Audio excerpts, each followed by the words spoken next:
Сәлеметсіздер ме оқушылар? Бүгін бізде 4-ші сыныптың математикасы 159-ші сабақты өтеміз.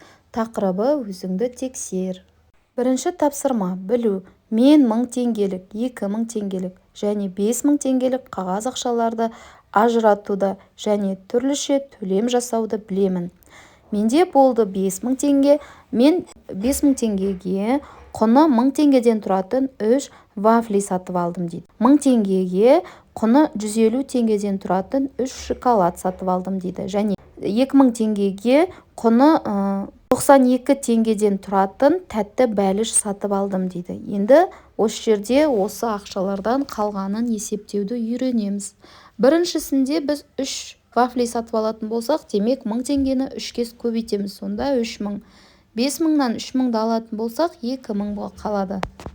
Екінші амалда біз 1000 теңгеден алған шоколадтың құнын азайтатын боламыз. 150-ді 3-ке көбейтсек 450, 1000-нан 450-ді алатын болсақ 550 теңге қалады. Және үшіншісінде біз тәтті бәліштің құнын есептеп алайық. Ол үшін 92-ні 4-ке көбейтіп аламыз.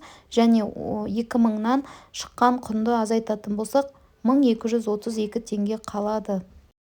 Екінші тапсырма түсіну. Мен сандар жиынының ішкі жиындарын элементтердің берілген немесе өзім анықтаған қасиеттері бойынша құруды түсінемін. Бұл жерде бізге 3 түрлі жиын берілген: А жиыны, Б жиыны және С жиыны. Енді осы 3 жиынның қайсысы ішкі жиын бола алады? Эйлер-Венн диаграммасын сыз және оған әрбір жиынның элементтерін жаз деген екен. Біз диаграмманы сызып алдық және үлкен С жиынын сыздық. С жиынның ішіне 2 жиынды сызып алдық: А жиыны және Б жиыны.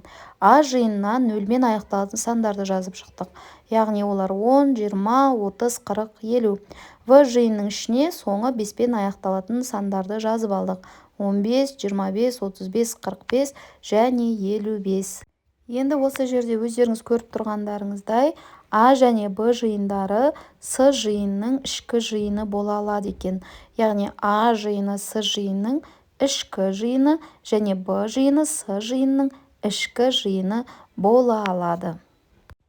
Келесі бізде үшінші тапсырма қолдау. Мен 2-3 амалмен орындалатын есептерді шығара аламын.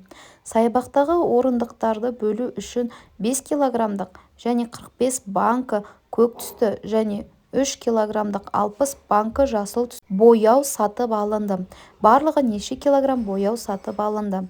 Көк бояу бізде 5 килограмнан 45 банка, ал жасыл бояу 3 килограмнан 60 банка. Енді бізге барлығын анықтау қажет. Ол үшін 5-ті 45-ке көбейттік. Сонда 225 көк банка және 3-ті 60-қа көбейтсек 180, бұл жасыл түсті бояу болды. Енді екеуін қосып аламыз. 225-ке 180-ді қоссақ 405. Жауабы барлығы 405 килограмм бояу сатып алынды. Келесі тапсырма талдау. Мен есепті шығаруды шамалар арасындағы тәуелділікті пайдалана аламын. Кесте бойынша есептер құрастырып оларды шығар. Бір затқа жұмсалған шығын бірдей.